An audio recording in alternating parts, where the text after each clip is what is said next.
snake charmer. This is the snake charmer. It actually, because, yeah, you have the natural snake charmer movement to it. Now move your hands closer together, doing that same motion. No, don't go over your head. Keep it in toward your face. Yeah, inside plane, inside plane. What I mean by inside is it's on the plane that's on the inside of your frame of your body. So I would say this is the outside of your frame above your head, but when it's between the top of your hand and here, I would call that still inside plane. Now separate it. Now come back in. Now separate it. Your inside plane. Now separate it. Your inside plane. Come back together. And then separate. Okay, so your left is weak. Let's just do a couple above and below. Just drill that for a second. Above, below. Yeah, that. Now come in. Bring it in, bring it in, bring it in, bring it in. Bring it in. Start in here. Yes. And then go above and below. Whichever direction you're working with, because you can do this in all four directions. Now bring it out. Now bring it back in. And don't look at it, look forward. And smile. Now bring it out. Now bring it in. That's the drill. Yeah. Your right hand is inside here, in the center. Or just keep doing it with your left if you want. And then move it out. Open it up. And bring it back in. And open it up. And bring it back in. And open it up. And bring it back in. Remember to keep going up and down. So I'm maintaining the corkscrew whether or not my arms are separated or together. Regardless of the distance, one is on top while the other one's on bottom.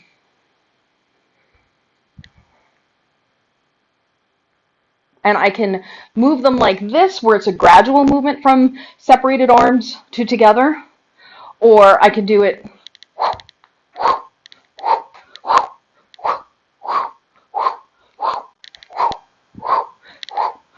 as a single motion.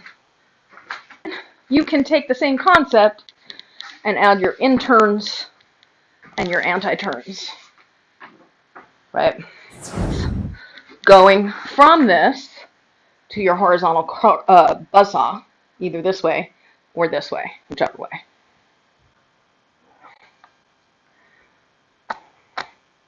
So the question is, do you have experience with horizontal buzzsaws? When you look down at the clock in front of you, if you look at it as a circle, is it going counterclockwise or clockwise? It should be going counterclockwise with the left on bottom. Or, sorry, counterclockwise with the left on top is what you were doing. Yeah, nice. And then all you do is pop this into your corkscrew and switch it so that the right is on top and the left is on bottom. Then you go back into your corkscrew and your left is on top. And back into your corkscrew and your right is on top. In the old days, we called this the triple layer cake. The layers were the buzzsaws with the corkscrew in the middle. And you're switching between one on top and the other on top.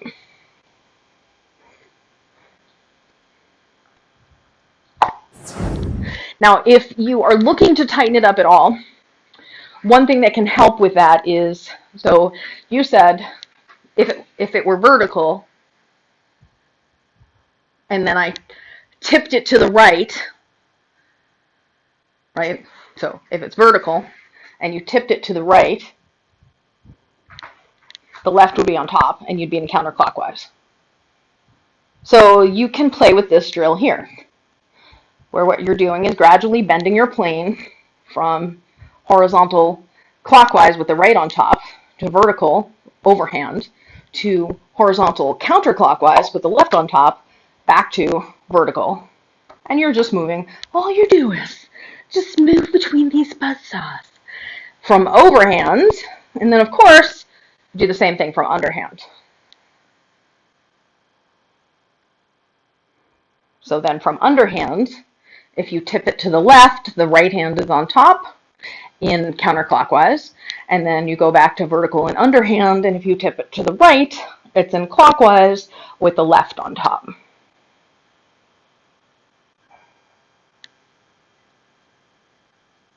All you do is,